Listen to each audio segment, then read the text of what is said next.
is God? Is he Buddha? Is he Jesus? Explain that to us, please. This is actually a pretty gnarly question on one hand because of the way people think about God. But on the other hand, it's actually kind of easy. I mean, Buddha, we can sort of take off the table because Buddha has a human history, all right? So by definition, if we're thinking of God as an eternal being, well, that pretty much takes care of Buddha. So Buddha is not God. Allah is a little bit different. On the one hand, this would be easy because when was Islam, created as a religion? 5th, 6th century AD. So if we think of Allah as the creation or the God of Islam, which of course he is, in that sense, historically, we don't have Allah before that. But again, that for those who are going to be asking the question, that isn't quite what they're asking for. They're going to say, maybe they, reading something on the internet about, Islamic apologetics or something like that, and they're going to say, well, the God who created the universe, that one, okay, the eternal God who created everything, that one is Allah, and he's not, Yahweh of Israel or something like that. So they're not rooting it necessarily in a historical context. The only way you can really approach that is, let's talk about attributes. Let's talk about what's said about Allah, or again, the God of the Bible.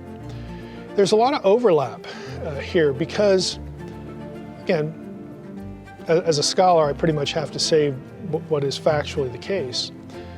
The Quran, in large part, actually lifts content from both the Hebrew Bible and the New Testament. For instance, the Quran will affirm the special supernatural birth of Isaac. It'll actually do that, even though Muslims will trace their heritage back to Ishmael. They don't deny the uniqueness of Isaac's birth in the Quran. They likewise don't deny, Jesus as a prophet or even virgin born. They do not, of course, the Quran will not affirm that Jesus is the Son of God because Allah has no sons. Okay, so there are going to be points of similarity between the theological understanding of God when you're talking about Allah in the Quran and God of the Old Testament or the New Testament or even Jesus. What about the differences? Again, the differences are just as dramatic as maybe some of the congruences are. Muhammad, again, was well informed, or at least knew about, in terms of tradition, the theology of the Jews and of course the Christians. And for whatever historical reason, objects to certain doctrines. And so even though we're talking about the same deity, the creator of the whole world, you can't finally escape the notion, the reality, that in the production of the Quran and the articulation of Allah, that choices were made, very deliberate choices that were theological parting points, okay? So when it comes to certain things like, hey, is Allah's relationship with believers based on covenantal love, like the God of the Bible or the New Testament? The answer is no. There is no sense of covenant, chesed, loyal love, or anything like that. Is salvation based upon the decisions, the covenantal plans, the decisions, really the offerings, the grace of God, like it is in the Hebrew Bible and the New Testament? Or is it based on obedience, submission? Well, again, if you know something about the Quran, the answer is the latter. So that's a very stark theological division there. So if we're talking about the theological distinctions, okay, the God of the Quran and the God of the Bible are not the same really in fundamental ways. And so even if you're thinking of, well, we're talking about the Creator, okay, we got the Creator right. There's one Creator. The character of that Creator, the character of that deity, what that deity does or does not do to redeem people, to save them from the plight of the world, is dramatically different. And so in that sense, and really those are some of the most important senses, you can't say that these are the same deities. Now, I realize that's not an ontological question, because a Muslim and a Christian and a Jew can affirm that there is a creator, there's only one creator, we believe this creator brought everything into existence. They can affirm all that. But you have to move beyond that point of sameness to the character and the relationship, the behavior really, of who God is. And what, again, not only makes more sense humanly speaking, but what you would expect if there is a God, this God to be like, if he creates humans that had to have a purpose behind it. It's not a good purpose because he doesn't just annihilate humans, he seeks to save, so on and so forth. And then, what makes sense when it comes to a saving relationship. So there are some dramatic differences. So I don't think we can say at all that these are the same God. It really depends on what you're talking about, but you can't narrow the discussion to just creation and things like that and be honest. You have to widen it to the whole picture. Why is Yahweh the one true God? What about the God of Israel? Again, we would pronounce his name Yahweh. That's a best guess as to the pronounceability of the name. Is he the one true God? Well, in the Bible, he is certainly portrayed that way. He is certainly labeled that way and certainly is, again, in the biblical story.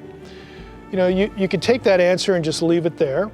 Again, if the question is really concerning the Bible, that's where you're at. It's very transparent and plain, but it actually opens the door to other questions. What does that mean, that there are other gods? And he's just like the best one or something like that? I talk about this a lot in my work, like with Unseen Realm and some of these other books. The Bible does affirm that there are multiple Elohim in various passages. Elohim is a word that we typically translate as God, but in some passages it's clearly plural. And that sort of freaks people out because we think of the letters G, O, and D as pointing to a specific set of unique attributes. You can't talk about G, O, and D without this set of attributes. That's not the way Hebrew is with Elohim. And we know that because the biblical writers use Elohim of deities that are not the God of Israel. So that tells you automatically that they're not thinking the same thing that we are. Elohim doesn't point to a specific set of attributes. What Elohim is, it's a word like ruchot, spirits. It's a term you would use to label something that is part of the spiritual world. Now, in the spiritual world, there is the God of Israel, there are these other, spiritual entities, but only the God of Israel has certain attributes. So Yahweh is an Elohim, but no other Elohim is Yahweh. That's what the Hebrew Bible is actually saying. The biblical writers give Yahweh only certain attributes. He's the creator, he's the sovereign, he's omnipotent, he's omniscient, all these things that we typically think about in relationship to the letters G, O, and D. All of those are attributed, given to one deity in the Bible, and that is Yahweh. They are specifically denied to all others in various passages. So Yahweh of Israel is unique among all spiritual beings. He is the God of gods. It's a biblical phrase. He is the Lord of lords. He is the King of kings. He is all these things. He possesses these attributes alone. No other one does. So in that sense, sure. Now, if you're widening this out to a world religions question, if we believe in a spiritual world, again, we have these multiple entities. And basically, every book religion, even Islam, even though Islam will claim to not believe in other deities, it has these beings that are sort of halfway between angels and God and Allah. And what are those? Well, we don't want to use the biblical terminology here because that sort of ruins our system. So they'll call them something else. But even Islam, trying with this workaround, believes in an animate, multiplied spiritual world.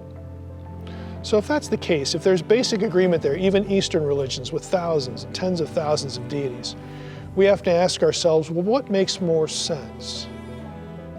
How did they all get there? Did they just pop into existence? Are they self-created? Are they eternal? Well, if they're all eternal, then how can there be one that's like different? And some systems will deny that there's one that's different at all. But then they'll want to assign hierarchical superiority. Well, on what basis? What I'm getting at here is only the biblical description actually makes sense of all this. It affirms one creator deity. Not only just the creator of the physical world, but the creator of the spiritual world and everything in it. There can only be one, and there has to be a beginning to them. There's only one uncreated creator. If you start asking these sorts of probing philosophical questions, it becomes very clear, even in a world religions context, that the description of the God of the Bible is the one that makes the most sense philosophically, not just theologically, but philosophically. So I would say yes, the God of the Bible, Yahweh, is the God of gods. He is unique, and he is the one that sort of fills those descriptions across the board.